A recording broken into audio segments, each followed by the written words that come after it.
Hello, my name is Preston, and today I'm going to be talking about Formula One and its environmental impact. So, Formula One is one of the most advanced and popular sports in the world, mainly known for its innovation and also like how fast the cars go, obviously.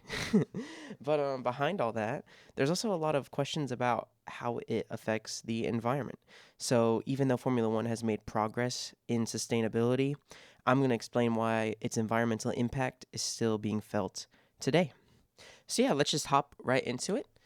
Heading on to my first slide is basically why does this matter? Why would people care about Formula One and its effect on the climate, right? So the main reason is because of the scale, right? It's ginormous. It's 24 races a season in five different continents. The only places they don't race are in Antarctica, obviously, and in Africa, which is kind of weird because they used to have a race there, but I'd imagine they will go back at some point. But because of that, right? Because it's such a big sport, um, there's constant travel, right? Tons of people moving around and a lot of equipment being transported. According to DHL, up to 1,200 tons of equipment get moved every single race.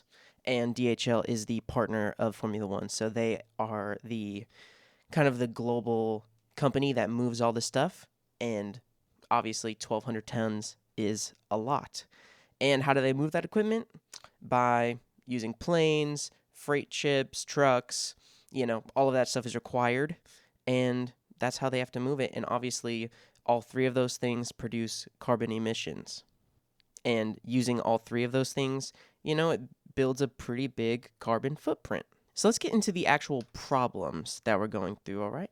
So the main issue, which might come as a surprise, isn't actually the cars. They actually, provide a very small percentage of the carbon emissions that Formula One produces.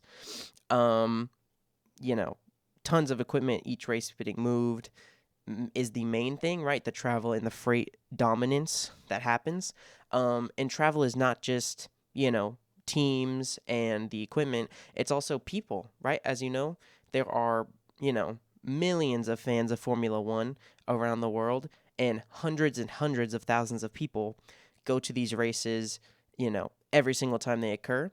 And they're not just in the same countries that they live in, right? So people, and I know this from experience, on the night I work fast food, so the night that we went, that there was a Formula One race in Austin, there was a big Formula One groups coming in, right? Everyone coming in, going back to their houses, going back to their hotels, and it's people from everywhere, right? It's not just people from here; it's people from Australia, from England, from Asia, like from all different parts of the world, and including everything such as like moving the cars, the garages they build, broadcast stuff, basically everything needed to run a race weekend, plus all the fans. All that is getting moved by planes, ships, and probably hundreds of trucks, right? So logistics and travel end up making up almost half of the emissions, according to Formula One. And obviously, Formula One knows that this is a problem, right? They talk about it a lot. You hear a lot about it. So, what does Formula One actually do about it? And that is what we'll get into next, right here. So, Formula One has a net zero goal by 2030. That is something that they blast at you. I've been hearing about this. I've watched Formula One for, not too long, but long enough to like understand what's happening in the circles. The net zero goal by 2030 is a huge goal for them.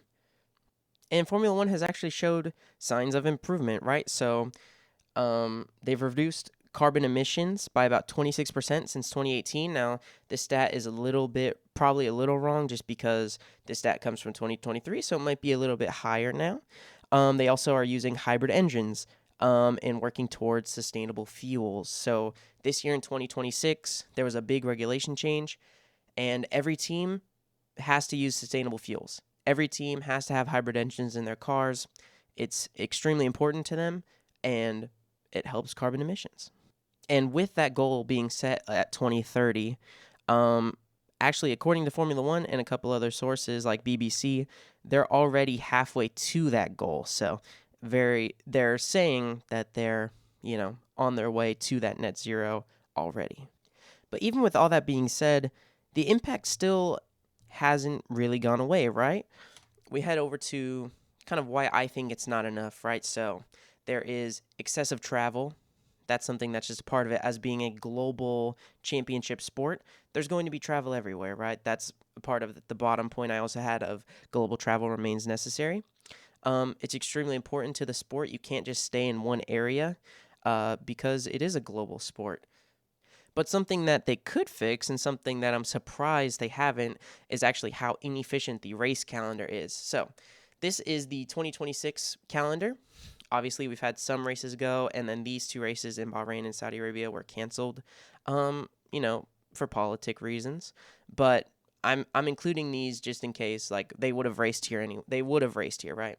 So when you look at it, and there's kind of some big kind of things that you notice a lot, and that's mainly between USA and Canada right here in the Americas, and we have more races down here in the Americas. So we have, Miami, and then we go to Montreal, and then there's a huge time in between until October when we come back to the United States and we go on kind of a North America tour.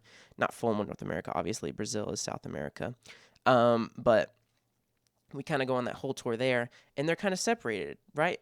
And that's obviously inefficient. These should be around the same time. Obviously, you can't race in Canada during November, like the end of November time, because, it's going to be cold, it's going to be snowing. You can't race in the snow.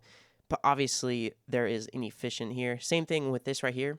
We have Spain in June in Barcelona, and then we have Spain again in September in Madrid, which, again, super inefficient. These should probably be right next to each other just to, lower the overall carbon emissions. And the other thing that I have on why it's not enough is the contradiction with climate goals, right? So they're saying that they want to reach this net zero goal in 2030. And something that just got announced that kind of goes against that goal is they're getting rid of those hybrid engines, right? Those 50-50 engines where it's 50% gas and 50% electric. Apparently in 2031, they're getting rid of them for V8 engines, right? Because a million people, a lot of fans and also the drivers and teams have been complaining about these new regulations and basically how it's making the cars really bad and it's not enjoyable. So they decided that they're going to bring V8 engines back after claiming that they wanted to be net zero in 2030. So I just think there's a lot of contradictions to what they're saying. So what can Formula One do about this? There's a couple of ways that you could improve Formula One even more in their carbon emissions. Like they could reorganize their races better by region to reduce travel. Obviously, as you could have seen by the calendar last time, they could also keep investing in cleaner fuels and better transportation. DHL claims that their freight by boats, excuse me, their freights by boats are actually the lowest emissions. So they're trying to put as much stuff, over water and overseas instead of on trucks and on planes to lower those emissions. So they could probably go deeper into that for sure. And yeah, stuff like that would reduce the impact without really changing the sport itself, obviously, because most of the carbon emissions comes from the transportation. So yeah, overall, Formula One has made progress, and that is important, but because of how global it is and how much travel it requires, the environmental impact is still being felt. So if they really want to lead the future, they're going to have to keep improving even more. And here is my works cited page. Thank you for listening.